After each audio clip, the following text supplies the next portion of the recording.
Olá pessoal, sejam muito bem-vindos aqui de volta ao nosso treinamento de cargos e salários. Hoje a nossa aula será em torno da política de cargos e salários. O que vem a ser uma política de cargos e salários? A política de cargos e salários é o conjunto de regras e diretrizes que irão nortear todo o plano de cargos e salário, desde as regras de movimentações internas, quer seja verticais, horizontais, a metodologia de contratação, né, de enquadramento também, tudo que foi transcorrido nas etapas de implantação do plano de cargos e salários será tratado na política de cargos e salários. Um exemplo bem prático aí, né, dessa política de cargos e salários que podemos colocar seria a parte de movimentações internas. Por exemplo, eu vou ter a tabela salarial, como foi colocado numa das etapas. Então, como que vai funcionar a tabela salarial? Como que seria o sistema de grades? Como que funcionaria, por exemplo, a evolução horizontal em termos de steps, né? O que seriam esses steps? Seria a mudança salarial, os aportes, né? Que daria a mudança salarial dentro da mesma faixa salarial. Tem empresa que trabalha com 2%, com 3%.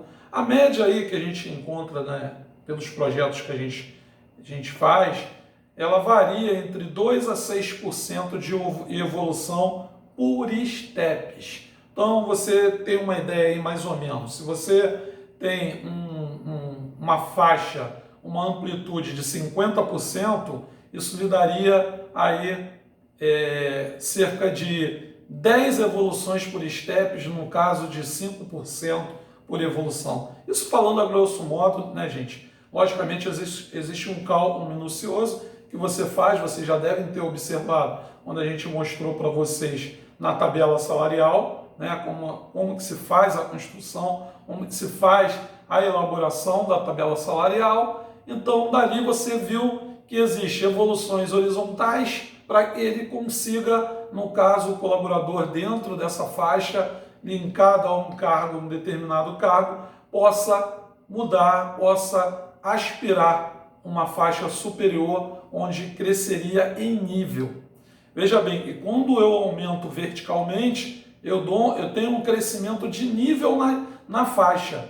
Quando eu tenho uma evolução, né, horizontal, eu tenho uma progressão na faixa salarial, onde no final dessa progressão eu necessariamente teria que ascender a uma faixa superior. Então isso na política tem que ficar muito bem definido. Então a política serve para isso, para que você defina as regras do jogo, né, como que vai funcionar, quais serão as diretrizes, que tipo de aprovação precisa ter. Por exemplo, a gente falou aqui numa progressão, né, para determinar quais seriam esses steps, né, qual será a amplitude da faixa. Então, para que haja uma evolução de um colaborador de um step para o outro, eu preciso de uma aprovação. Quem que vai dar essa aprovação? Qual seria o fluxo desse processo até chegar numa aprovação, por exemplo, da diretoria da empresa? Então, isso tem que ser determinado na política de cargos e salários. Tanto quem aprova, tanto as regras de movimentação. A gente falou também sobre as mudanças, né, de evoluções de níveis, como júnior, pleno, sênior. Tá? Quais são os critérios, né, para que haja essa movimentação de júnior, pleno e sênior? E a gente até falou de complexidade, de autonomia, de performance, de conhecimento, fora os pré-requisitos necessários para se ingressar num cargo. Tudo isso tem que ser muito bem definido na política de cargos e salários. Você pode estar aí me perguntando, tá, mas eu queria ver um documento, como é que isso funciona na prática? Teoricamente, eu estou conseguindo até acompanhar um pouco, mas como que eu elaboro isso na prática? Tenha paciência e no próximo vídeo, você, saindo desse vídeo aqui que vocês estão vendo, né, tendo a aula teórica, vocês irão ter uma aula totalmente prática falando da elaboração tópico a tópico, dando também para vocês um modelo, uma estrutura para que você possa se orientar para elaborar sua própria política salarial ou a política salarial de uma empresa que você possa estar prestando consultoria. Essa etapa é a etapa final do processo, ou seja, eu preciso ter feito muito bem, né, ter desenvolvido muito bem as etapas anteriores para que eu chegue até a etapa de política salarial e faça um material de fechamento muito bem feito. Porque, na realidade, a política salarial é o objeto do trabalho, né? Sem ela, não tem muito sentido eu ter as etapas anteriores, certo? Porque esse documento seria o quê? Seria o instrumento que vai nortear todo o plano de cargos e salários, certo? Essa política, há algum tempo atrás, antes da lei da reforma de 2017, essa lei 13.467 da reforma trabalhista, antes dela ser instituída, a política precisava ser homologada num plano de cargos e salários para que, no Ministério do Trabalho, desculpa gente, lá na DRT, né, na Delegacia Regional do Trabalho, para que ela tivesse valor legal. Hoje não há mais essa necessidade de homologar para que a política tenha valor legal. Há a necessidade do seguinte: você precisa ter esse instrumento bem definido e multiplicar as informações constantes nesse instrumento com os colaboradores da empresa. A sugestão aqui é não divulgar na íntegra esse instrumento, até para não causar aí algumas radiocorredores da vida aí. Mas é importante que você divulgue de uma forma, através de palestras, dando a oportunidade desse profissional fazer a pergunta, do colaborador se integrar ali, ter a informação de como que vai funcionar esse processo, para que, de fato, ele tire todas as suas dúvidas e fique constituído que ele foi, vamos dizer, participado do processo de cargos e salários. Então, vamos deixar claro aqui, a política de cargos e salários é a alma, vamos dizer, o coração do plano de cargos e salários. Sem ela, o plano não tem valor. Se você tiver alguma fiscalização no Ministério do Trabalho, a primeira coisa que ele vai te cobrar é a política, porque ele quer saber, tudo bem, como é que são aqui, como é que funciona aqui as regras de movimentação interna. Um colaborador que tenha salários diferentes e tenha o mesmo cargo, né, e as mesmas funções. Por que um recebe A e o outro recebe B? Então isso tudo tem que estar explicado de forma clara na política de cargo e salário para que ele possa entender que aquilo tem um valor legal. Entendeu? Eu tenho 2 colaboradores na mesma função, ganhando salários diferentes. Isso a gente está dando um exemplo, a gente vai escrever assim, mas estou dizendo, a isonomia salarial ela se mantém até determinado ponto, pois se houver performance diferente entre os colaboradores, há a necessidade de se tratar salários diferentes para fins de incentivos, para fins de retenção de mão de obra qualificada, quer seja qualquer outro tipo de motivo para que possa fazer com que esse colaborador ele venha a receber salário diferente do outro. A gente até já colocou alguns pontos importantes aqui, como a capacidade de resolver tarefas mais complexas, a capacidade de performar melhor que o outro, o nível de conhecimento, a experiência na função, ou seja, são vários fatores que possam garantir uma diferença salarial, desde que esses colaboradores eles realmente, de fato, sejam acompanhados e tenham uma política por trás disso, norteando todas essas regras, essas movimentações internas. Logo, já deu para perceber, né, pessoal, a importância dessa política estar instaurada e multiplicada entre os colaboradores da empresa. Bom, ela passa por outros aspectos também, né? Porque a gente falou do perfil, que a gente pode definir esse perfil, essas características hierárquicas e vão fazer com que o colaborador esteja num nível e um outro colaborador esteja em outro nível, e as mudanças também salariais de acordo com critérios já estabelecidos internamente.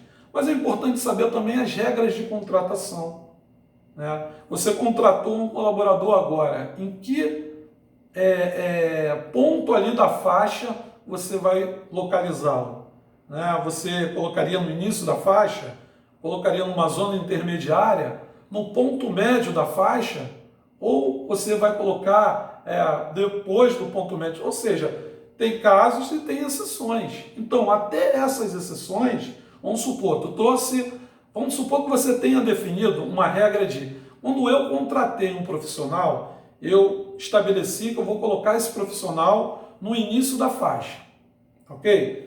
Isso assim, teoricamente falando, o melhor dos mundos. Então, todo profissional que eu contratar, ele vai ficar no início da faixa. Coloquei lá, estabeleci isso em política salarial, levei para comitê, foi aprovado. Certo? Nem sempre, porque depende do colaborador que você está contratando. De repente, tu pega um colaborador muito mais qualificado, ou de repente por uma função que é de difícil reposição. Então você precisa ter aí um plano B, senão você perde o colaborador, você não consegue contratá-lo, né? Então você precisa definir.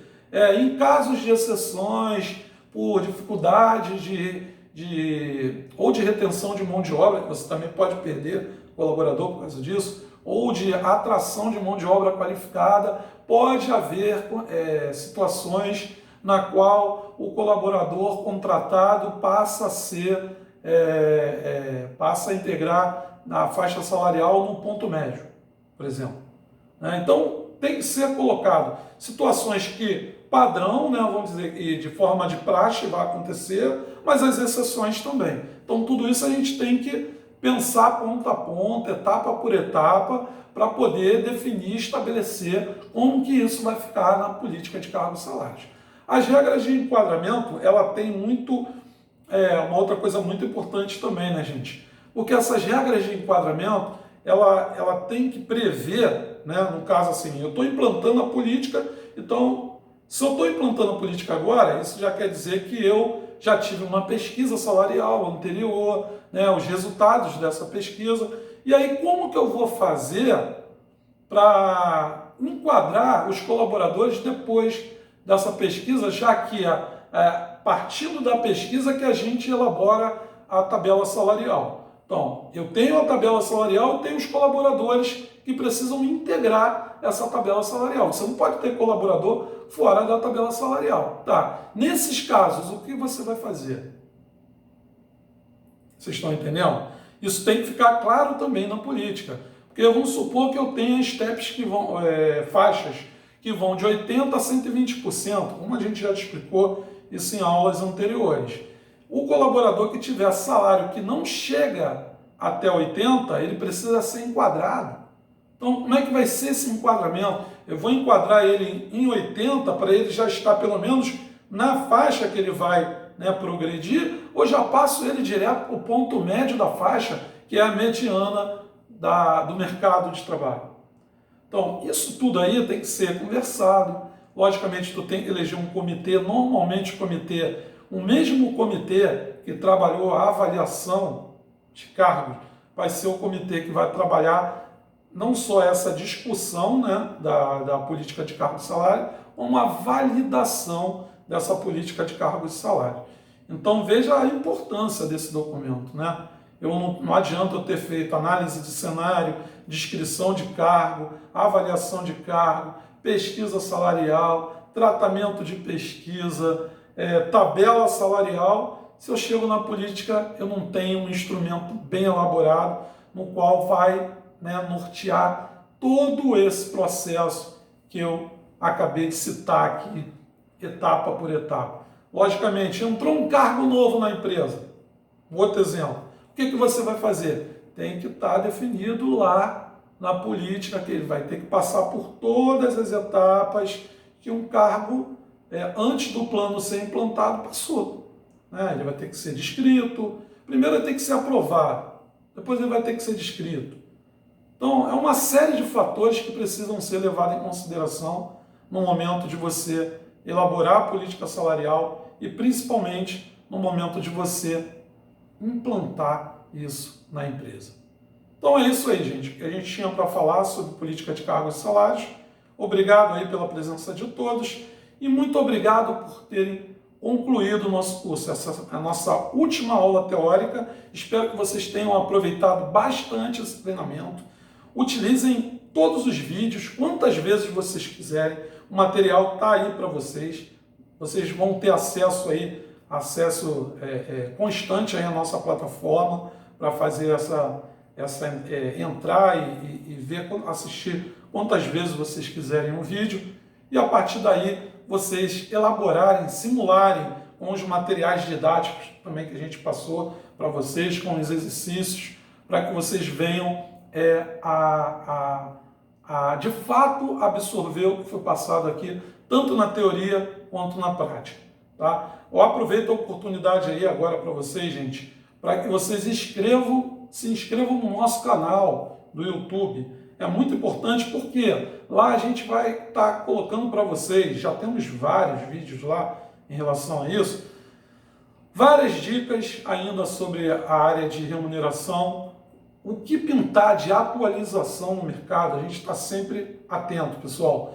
Pintou algo novo, algo que vai mexer, vai impactar diretamente no plano de cargo e salário, a gente vai colocar esse vídeo lá no canal. Então, qualquer situação extraordinária ou que não, de alguma maneira, não figurou no nosso treinamento, ou algo novo que chegou naquele momento e a gente ainda não tinha inserido no treinamento, nós iremos colocar lá no canal. Tá? Então, fiquem atentos, eu dou essa dica para vocês, para que vocês se inscrevam no canal e ativem o sininho, para que vocês sejam informados todas as vezes que tiverem algum vídeo novo para figurar lá no nosso canal de YouTube e para que vocês tenham também uma atualização de mercado. Um grande abraço a todos e até, quem sabe, uma próxima vez. Obrigado.